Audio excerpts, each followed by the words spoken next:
Hey everyone, and welcome back for another deep dive. Today we're going way back to the 19th century, Ooh. grabbing our metaphorical top hats All and right. joining the crowds, listening to a pretty captivating preacher Okay. named C.H. Spurgeon. We've only got one source for you today. Yeah. It's his sermon, The Carnal Mind, Enmity Against God. Spurgeon was a real giant in the pulpit back then, known for his powerful way with words. Yeah. This sermon tackles a concept, the carnal mind, that might seem a bit heavy, but stick with us. Totally. This deep dive is all about exploring what Spurgeon meant by that term, whether this idea holds water, Right. how it applies to, well, everyone. Right. At its core, Spurgeon defines the carnal mind as all about the flesh, Right. fixated on worldly things, and ultimately completely opposed to God. He doesn't just say oppose, though, does he? He uses much stronger language. You're picking up on that good. He uses the word enmity, Yeah. really hammering home that this isn't a minor disagreement with God, but an active, deep-seated hostility. Enmity. Wow. So it's like we're born as God's enemies then, right? That's the gist of it. To make this crystal clear, Spurgeon uses some really vivid imagery. Okay. He compares the carnal mind to blackness, corruption, and rebellion. Not exactly cheerful stuff. Definitely paints a picture. Yeah. Blackness, like the absence of all that's good. Corruption, something rotten to the core. And rebellion, well, we all know what that means. And he doesn't stop there. Spurgeon goes on to present this idea Like that that. we're naturally enemies of God as absolute truth. I'm hooked already. Mm. How does a preacher back then convince people of that? What were his go-to arguments? He draws upon history, Okay. pointing to humanity's long and messy track record of cruelty and conflict, even those we consider the best of humanity. The brilliant minds and powerful leaders show this same flaw, he argues. So he's not just talking about the average Joe on the street. He's saying even those who are admired and celebrated aren't Okay. immune to this carnal mind thing. Precisely. And he makes this intriguing point. The people who seem the most virtuous often are the most aware of their own darkness within. Okay. He uses the analogy of a white garment. The cleaner it is, the more noticeable even the tiniest stain becomes. That's a really good analogy. It's like when you clean your house until it sparkles, Exactly. suddenly every little speck of dust stands out. And to truly grab his listeners' attention, Spurgeon gets personal. Okay. He asks them directly, Wow. have you ever, even for a fleeting second, wished God didn't exist? Whoa. That's a bold move, especially from the pulpit. He got it. It forces you to confront some uncomfortable truths about yourself, doesn't it? You got it. That was his intention. He wanted his listeners to wake up to the reality of their inner state, even wishing, however briefly, that God wasn't so powerful or so holy. Hints at that underlying enmity, he argues. It's a question many of us have probably asked ourselves at some point, right? It makes you stop and think about your true feelings toward a higher power. He wanted to make this idea impossible to ignore, something everyone could relate to on a personal level. So he lays out this definition, argues for its truth.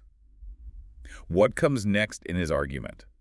I'm on the edge of my seat here. This is where things get really interesting. Spurgeon argues that this carnal mind isn't found in just certain types of people, it's universal. Okay. In babies, geniuses, Okay. the religious folks in the front, pews everyone. Wait, babies. He's saying a newborn is already an enemy of God. To be clear, That seems a bit harsh, don't you think? he's not saying they're sinning consciously, but that this opposition to God is present from the very beginning. Oh, okay. It's in our nature, not something we learn. He paints a very striking picture of this. A crocodile, freshly hatched, Yeah. instinctively attacks. That's a powerful image. You're right, this is ingrained, almost primal. Exactly. And he's careful to emphasize this isn't a now and then thing. Right. It's constant, like a wolf, maybe sleeping, but still a wolf, or a quiet sea that could erupt into a storm any minute. It's like this hidden current, always there, even when things seem calm on the surface. Precisely, and this really stuck with me. He claims this carnal mind remains even with education, talent, even being brought up in a religious environment. So simply being a good person or going to church regularly doesn't wipe this slate clean. Exactly. That's a bold statement, particularly from a preacher. He's challenging the idea that we can overcome this on our own, through good deeds or rituals. It sounds like he's setting the stage for something really big, a real game changer. You're right on track. He's building up to a deeper understanding of what it means to be human and the drastic solution he believes is needed. Okay. But let's take a pause here. Mhm. What are your initial thoughts on this carnal mind being something universal and constant? What stands out to you? Well, it's certainly a lot to take in. Mm. It's a pretty intense concept, thinking we're all born fundamentally opposed to God. Do you think? It really makes you question everything you thought you knew about human nature and free will, doesn't it? It's definitely a concept that makes you think, and one with significant implications. Before we get ahead of ourselves, let's keep digging into Spurgeon's perspective. Next, he dives into the massive guilt associated with this carnal mind. Okay. Now, this is where things get really fascinating. What's fascinating is Spurgeon doesn't just focus on how miserable this carnal mind makes us. He digs into the guilt that comes with it. So it's not enough to feel bad about this opposition to God. We're supposed to see it as a serious offense, like a crime. Exactly. He wants his listeners to understand that simply having these corrupt tendencies is the sin. It's not just about our actions, but the state of our hearts. And he doesn't let them off easy. He reminds them who they're actually opposing. Okay, curious how he frames that. Does he use any specific examples to bring that home for his listeners? He systematically lays out all the ways God has been good to them. God as creator, king, sustainer, the one who provides, protects, even spares them from death. Then he hits them with this question. Okay. Do you hate God because he loves you? Wow, that's a gut punch. It's one thing to talk about abstract concepts, but when you personalize it like that, I can only imagine the impact that had on people back then. You're catching on to Spurgeon's style. He doesn't shy away from making people squirm a little. Yeah. He follows that up with even more pointed questions. Okay. Do you hate him for sparing you? Do you hate him for sending his son to die for you? Those are heavy questions. It really makes you examine those moments when you might have resented God's presence or power in your life. He wants people to realize this opposition to God isn't just illogical. It's incredibly ungrateful. A betrayal of the one who deserves their love and devotion. So far, we've got this picture of the carnal mind as this universal force within us, something we're born with. Yeah. And now this added layer of serious guilt.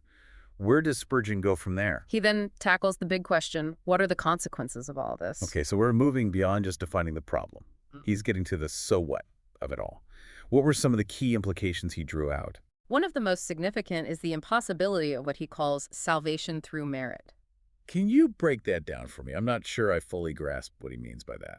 He's refuting the idea that we can earn our way into heaven through good works or moral living. It's like trying to buy your way into an exclusive club when you're not even on the guest list. I get it. The idea that I'm a good person so God should let me in doesn't fly with Spurgeon. Exactly. He's arguing that because of this inborn enmity with God, our good deeds don't make up for it. It's like trying to bail out a sinking ship with a teaspoon. We need something much bigger. I'm starting to see where he's going with this. So even if we were somehow perfect, which is pretty unlikely, it still wouldn't cut it because of this fundamental opposition within us. You're getting it. Spurgeon argues that we're inherently flawed from the start. He uses this really striking analogy. Okay. Imagine trying to reach America in a paper boat. Okay, now that's an image that sticks with you. You can practically feel the waves crashing. The fragility of that little boat against the vastness of the ocean, it perfectly captures that feeling of, I'm in over my head. Exactly. It highlights the utter hopelessness of trying to reach God on our own terms. Our best efforts, even our most impressive goodness, just aren't enough to bridge the gap created by this deep-seated enmity. So if salvation by merit is off the table, what's the alternative? Where does Spurgeon lead his listeners from here? What's the solution to this seemingly impossible problem? That's where things get really interesting. He emphasizes that we need a complete change of nature, not just some superficial improvement. So we're not just talking about being a bit nicer or volunteering more. He's saying we need a complete overhaul, a transformation at the core of who we are. Precisely. And he drives this point home with a really powerful image. Okay. Imagine someone unredeemed finding themselves in heaven. He suggests they actually be miserable there. That's a fascinating thought. So even if someone managed to sneak into heaven without undergoing this change, they wouldn't actually be able to experience the joy and peace that's supposed to be there. That's exactly Spurgeon's argument. True happiness, true fulfillment, can only come from being reconciled with God, from having this enmity ripped out from our very core. I'm starting to see this concept in a whole new light. So it's not just about getting into heaven, it's about being able to actually enjoy being there, experiencing the fullness of what it means to be in right relationship with God. You've nailed it. And that leads us to the question of how this transformation actually happens.